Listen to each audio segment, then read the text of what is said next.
why it's coming out now is we wanted to wait, to get through all of the legal proceedings, the criminal trial, and it's 4 parts, and it spans over 30 years of, pop culture, his life. So it took some time, to say the least, to put all of this together.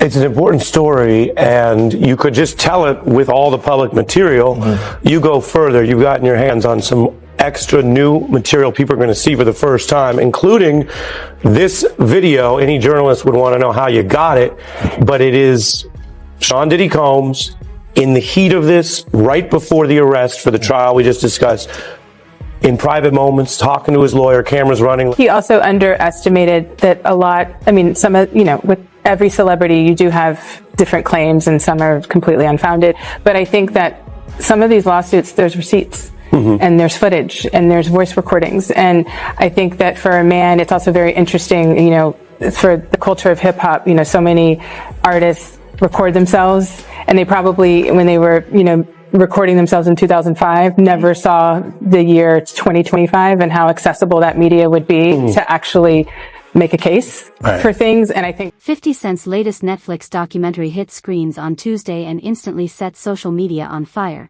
delivering a hard-hitting deep dive into Diddy's rise to power and dramatic collapse.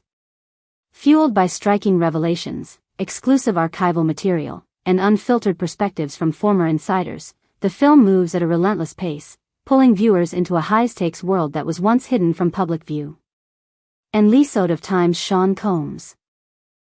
The Reckoning * former Bad Boy Records employees and artists reflect on the turbulent era surrounding the deaths of Biggie Smalls and Tupac, sharing personal viewpoints and long-held suspicions rather than confirmed conclusions through commentary from rapper Mark Curry, Craig Mack's former wife Roxanne Johnson, and Bad Boy co-founder Kirk Burroughs. The episode revisits a volatile chapter where they described feelings of exploitation within the label and a rapidly intensifying East-West hip-hop rivalry in the 1,990 seconds. From Greg Kading, the detective that worked on Tupac and Biggie's case in this documentary. He is the investigator that did that proper agreement with Keefe D way back in 2008, where Keefe D alleged that Diddy tried to offer him $1 million to take out Tupac and Suge Knight. And Tupac's trial with Keefe D is coming up very soon in early 2026, and we know that Diddy's name has been dropped at least 200 times during these proceedings. And Puff created the atmosphere for both of those guys to lose their life. I honestly, when I look back on it, if he trusted Sean more, it would have been better. But he didn't trust him as much as the way Sean says they were best friends after he was dead. Nah, I didn't see that during the time. The documentary relentlessly unleashes one bombshell after another, positioning itself as one of the most confrontational deep dives into Diddy ever released. It claims that he is currently being held at a federal facility in New Jersey, serving a sentence tied to transportation-related offenses, while also noting that a jury rejected several higher-level accusations, underscoring the complexity of the case. Public scrutiny around Diddy surged sharply in late 2023 after a high-profile civil lawsuit filed by his former partner ignited a cascade of additional legal actions, pushing his name into non-stop headlines. As the series emphasizes, these claims have continued to multiply, fueling intense debate and speculation, even as Diddy has firmly and repeatedly denied all allegations, leaving the public caught between controversy, legal outcomes, and unanswered questions. Diddy Combs have now sent a cease and desist letter to Netflix. That's right. They are demanding it not release a docuseries featuring the embattled. This documentary doesn't merely rehash old accusations. It escalates the conversation by introducing new claims that reignite headlines and fuel intense public debate. The filmmakers say they obtained rare behind-the-scenes footage of Diddy inside a New York hotel room just days before his arrest, captured by a videographer working with him at the time. The clips reportedly show him discussing next steps with legal counsel and reacting to the overwhelming media storm closing in. Moments the series frames as raw and unscripted. Presented as a close-up look at the strain, uncertainty, and pressure beneath the public image, the footage is positioned as a stark contrast to the controlled narrative seen on the surface. I'm waiting the whole time for Aubrey O'Day to reveal some major story that happened between her and Diddy. 3 episodes in, she's basically just talking about Diddy in a very general way. It isn't until the 4th episode that Aubrey reveals a witness walked in on Aubrey O'Day completely inebriated with Diddy doing things to her, as well as a second man who they refer to as a light-skinned, tall man. Details are very explicit and not anything I could share on here. This witness revealed that it was 100% Aubrey O'Day. It was really uncertain in watching Aubrey's reaction and kind of resharing this story whether or not she fully recollected the situation. He says it couldn't have been her choice to become inebriated because that was never her issue. She never really drank a whole ton. The earlier parts of this series, Aubrey does reveal these series of emails that she got from Diddy. They were all in very sexual nature, in a very sexual tone. He's basically asking her to come over and do certain things with him. It's these very domineering emails where he's basically setting the tone that he's the boss. She says that she felt very uncomfortable about those emails, and 6 months later, It's highly unusual for anyone to speak this candidly before formal charges, as discussions like these are typically guarded behind strict privacy. The documentary argues that allowing a videographer into the room may have inadvertently exposed sensitive legal exchanges, potentially blurring the boundaries of confidentiality. Diddy's legal representatives later told NBC News that the footage was never authorized for release and that they have no clarity on how it surfaced on Netflix, stressing that the videographer was under binding confidentiality obligations. Boy, we had gotten over CCNY. It looked like the coast was clear. We were renegotiating with Arista. We were about to get a step up in the money. I had 25% of the company. I didn't know why he needed to get that back from me and then give it back to me again. I didn't understand that. That's like a trick. Like, okay, here, I gave it to you, now give it back, and don't worry, I'm gonna give it right back to you. I didn't want to give it up. So he came into my office one day unexpected, him and Kenny Marsalis, they had it planned out. Kenny had the briefcase with all the stock certificates in it, and Diddy had the bat. Not like I'm gonna beat the shit out of you with the bat, but he had the bat like, man, we got to do this. This has to happen. I didn't feel I was gonna get beat down in that office, in all honesty. I got people that can jump out of the shadows in a minute. I wasn't threatened by him. What I was messed up over was the fact that I started this company with you from day zero, and now the one solid thing that you told me I had, you want to take that back and do a return to me on that at this critical time that we're renegotiating and getting a step up on the contract. When he told me it was about all of that renegotiating and that I should trust, I did, begrudgingly, angry, upset. It wasn't right. I did it. He got the stock back. I went on, tried to get over that, kept doing my job, doing what I had to do, delivering everything. And once again, I was caught up in the job. I forgot all about it. And next thing you know, we had the snafu. I was fired. And he just said, oh, okay, bye. And since he had never given me the stock back, he never said that he would pay me anything or give me anything. He just avoided me all these years. Not only did he avoid me all these years, running high and low, I went on and started working with Mary, who the three of us started. The series further amplifies its impact by spotlighting voices from Diddy's past, including former collaborators, artists, and close associates who offer insider reflections on his ascent and reach within the industry. Among those featured is Times making the band Times alum Aubrey Day, who shares her personal experiences, adding depth and perspective to the unfolding narrative.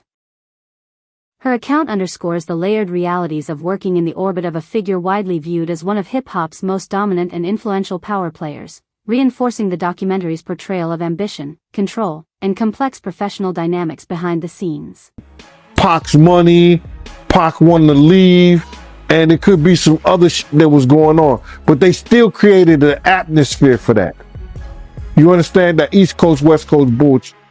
When Suge was trying to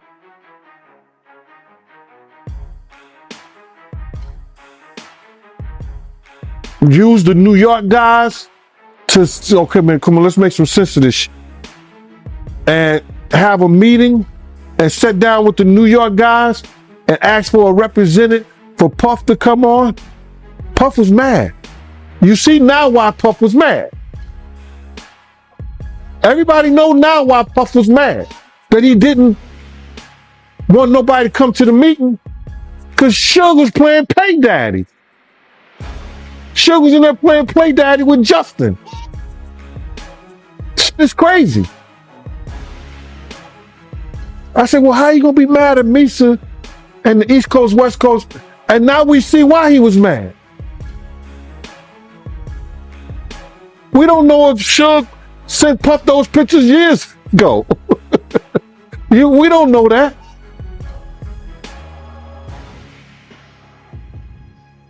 But that's why Puff didn't send a representative when Zipman was asking him, man, let me represent, just let me know. Nah, man, F that. They trying to get a black distribution company, a publishing company, all that for hip hop artists and music. Puff and Jay-Z ain't won't have shit to do with it. And look who get rewarded behind that. So, to answer your question, I think the atmosphere that they designed and made up led to what we know was the East Coast, West Coast war.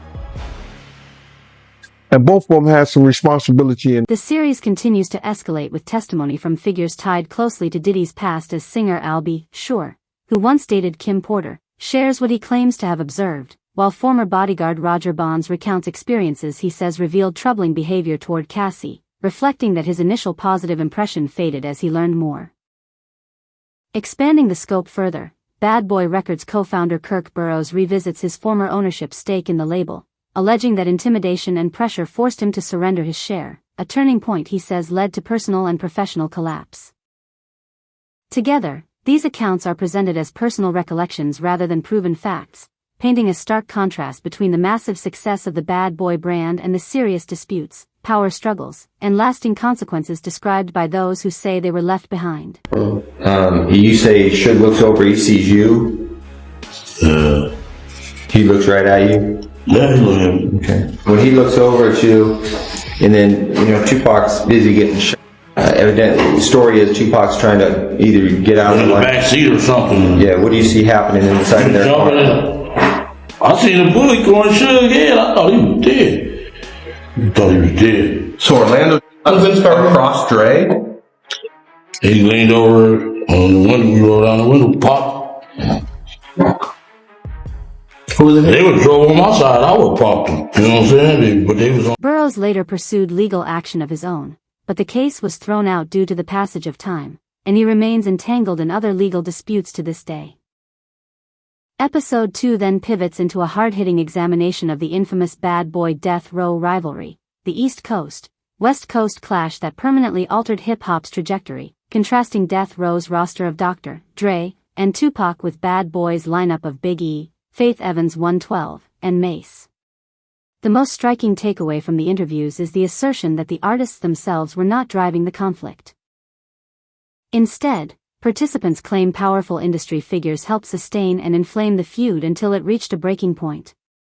Within that narrative, Sean Combs is repeatedly named as a central influence, echoing long-standing claims from Gene Deal that executives, not performers, played a decisive role in pushing the rivalry to dangerous extremes. I'm gonna go into details on that one. Keep the streets on me. I ain't gonna go into detail on that. Well, I'm gonna go ahead and read from the book. Well, so let them buy the book then. Okay. Well, I'm just gonna read this passage. The shit was on. Tupac made an erratic move and began to reach down beneath his seat. It was the first and only time in my life that I could relate to the police command, keep your hands where I could see them. Instead, Pac pulled out a strap, and that's when the fireworks started. One of my guys from the backseat grabbed the Glock and started busting back. The first skin Suge in the head, and I thought that motherfucker was dead. I had heard some stories, supposedly that Suge used Tupac as a shield when the bullets started flying, but that's some bullshit. Suge was already wounded. and he was the one that got touched. As the rounds continued flying, I ducked down so I wouldn't get hit. Basically, yeah. White Cadillac, arm came out the back seat and started letting off.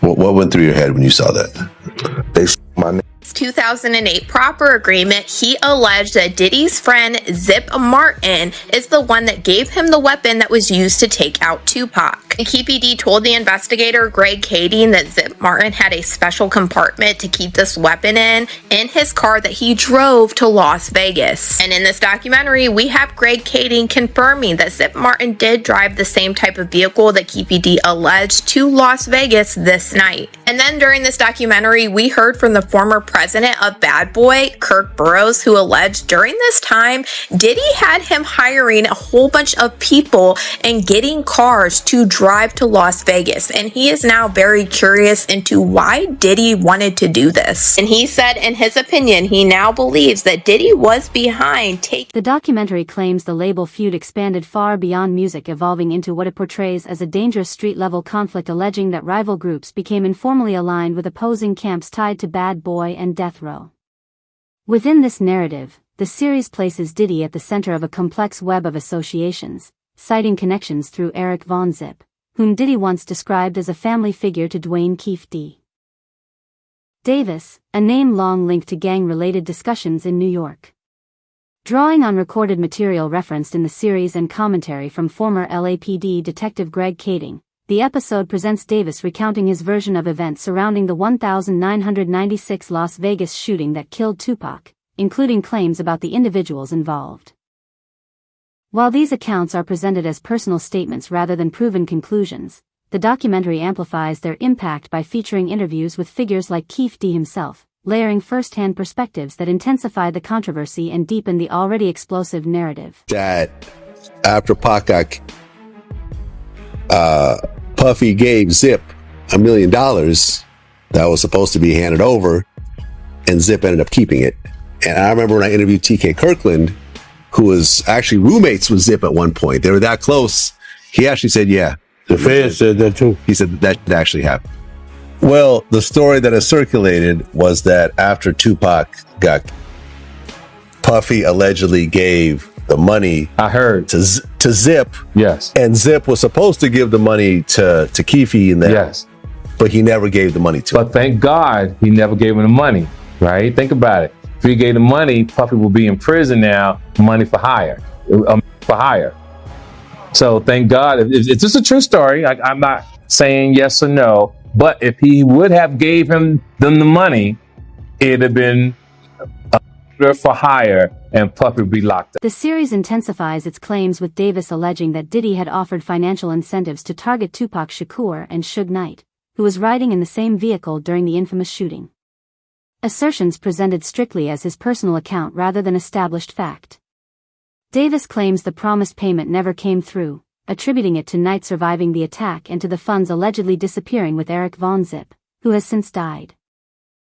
Framed as unproven statements, these remarks are positioned by the documentary as another dark, unsettling layer in a growing web of controversy, further fueling debate and scrutiny around Diddy while underscoring the gravity and complexity of the accusations being revisited. Speaking on the situation with Biggie, how he was the one in charge of planning this London media trip for Biggie that he was supposed to be on the night that he was actually unalived. Kirk Burroughs claims Diddy is the one that canceled this trip and Biggie did not want to go out to Los Angeles. And Kirk Burroughs feels like Diddy should be responsible for what happened to Biggie. What Kirk Burroughs alleged next is what's really chilling. He said something that we have heard alleged many times, and he said that Biggie was actually leaving Bad Boy Records shortly before he passed away. Kirk Burroughs alleged that Biggie already signed the paperwork to get out from underneath Bad Boy. Then Kirk Burroughs went on to allege that after Biggie passed away, Diddy came to him and told him to change the terms in the contract that Biggie signed. And he claimed that he was so calculated that he told Kirk Burroughs to just switch out the middle pages. That way on the last page, Biggie's signature would still be there. That way Diddy could allegedly... Burroughs claims that Diddy pushed Christopher Wallace, known to the world as Biggie, to travel to Los Angeles to promote his album despite clear hesitation, a decision that ultimately preceded Biggie's fatal shooting in 1997. He argues that this move effectively placed the artist in harm's way, and accuses Diddy of later shaping a public narrative that framed the trip as Biggie's personal choice rather than one driven by outside pressure.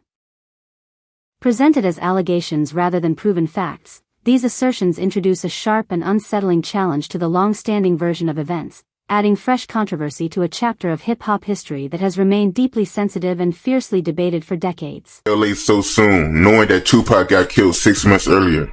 The award show season was up. We had to go out there to participate in that. We had records that were nominated. We were a budding, launching company that already launched, and we were successful. We could not go. But Biggie did have an inconvenience. He had a car accident. I think it was in Brooklyn, maybe downtown Brooklyn. He had a broken femur at that time, and he was recovering from that. Big-sized person, could not really sit comfortably in a plane, not even first class, with a cast on. It was uncomfortable. He was talked into going to the LA portion of the trip so that he could be out there ahead of time. He was out in LA so there wouldn't be a big rush and bustle to get him there. So I think he was out there for a good week and a half ahead of time leading into the event. So being out there, we came to follow up and to have that night. And then he was supposed to, as per Arresta's marketing department, Arista, one of the best labels and distribution companies that you can have to back you, the legendary Clive Davis, who's backed so many artists, believed in Bad Boy so much, he put together a marketing campaign that was never seen before that campaign, and still wasn't seen, but it was put together so that Biggie could receive a international press junket in London with all press from around the world meeting him that Saturday, Sunday after the Friday award show night. He was supposed to go on an international flight with me. We have the itinerary still to this day. He was supposed to leave that early morning, go to London, and we would be out there for 2 or 3 days, and then he would go back to New York and go home.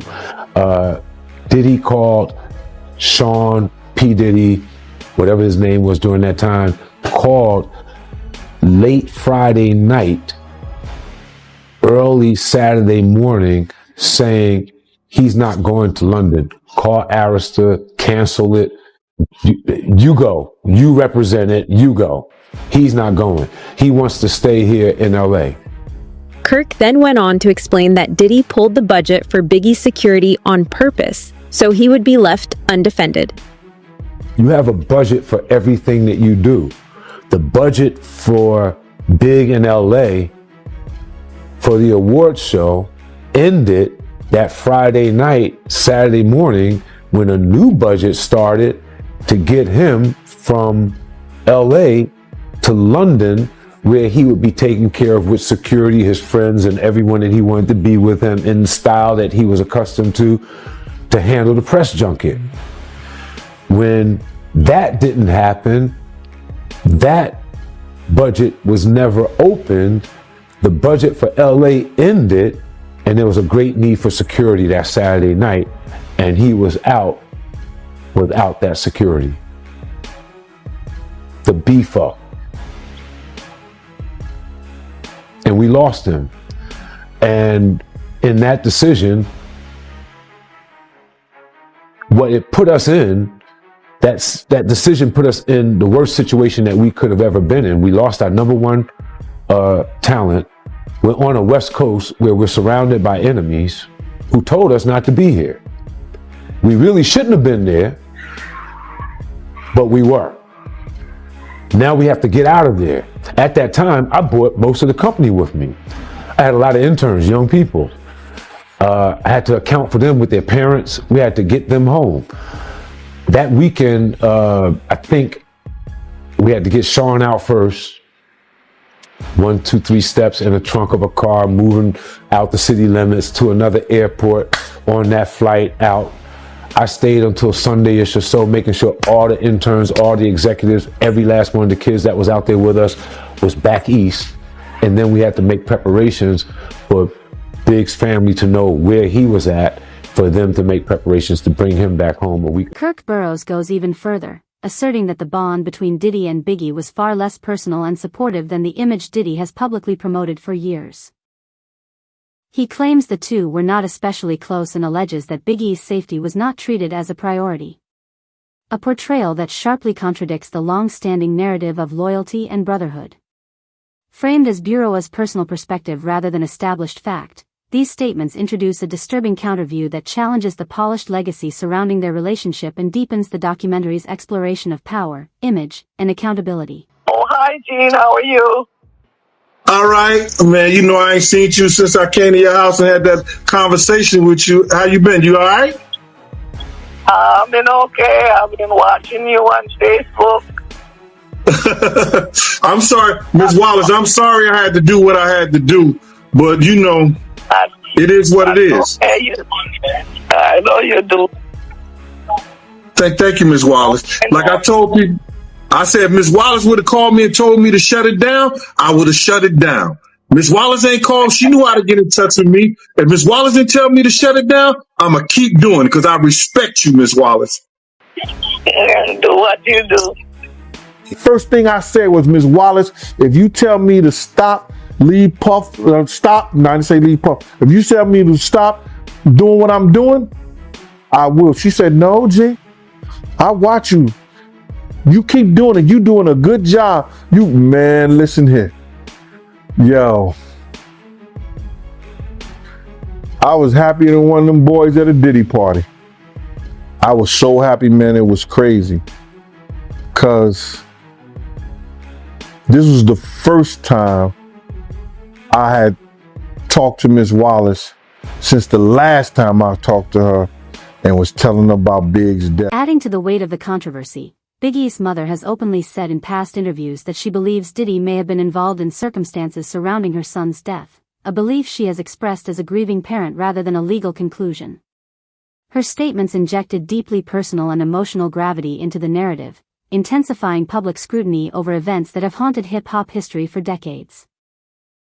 Framed as her perspective, not proven fact, her words nonetheless deepen the complexity of the allegations and amplify the unresolved questions that continue to surround Biggie's legacy and the powerful figures connected to it. Getting into what happened with Biggie. And Greg Kading alleged that Diddy wasn't helpful at all in the investigation into what happened to Biggie. We saw a lot of different records being put on the screen where it said he did not want to give any more info at this time, and this was at the hospital where Biggie passed away. And I also noticed this document that flashed on the screen that was from investigator Russell Poole. And Russell Poole said that he called Miss Wallace to update her on the investigation and that she was frustrated and angry that no one had been arrested for her son's unaliving. After bringing her up to date on the case and explaining our frustration with the lack of cooperation from Puppy Combs, Bad Boy Entertainment, plus Biggie's own entourage's lack of further assistance in the investigation,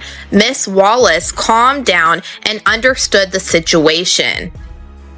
Greg Kading said in this documentary he believed that Diddy did not cooperate with Biggie's investigation because it would have led investigators back to him with Tupac's unaliving. I always remember the saying that when you solve one of their cases, you will solve the other, and that's why I honestly can't wait. Diddy has repeatedly rejected every accusation outlined in the series.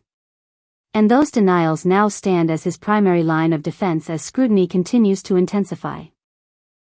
The documentary makes clear that if even a single claim were to gain broader acceptance, it could unravel the polished public persona he has carefully constructed over decades, exposing vulnerabilities few ever expected to see. Framed within uncertainty rather than conclusions, the moment represents a critical crossroads where reputation, legacy, and public perception hang in the balance, with the potential consequences far outweighing anything he has previously faced.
Clip 13.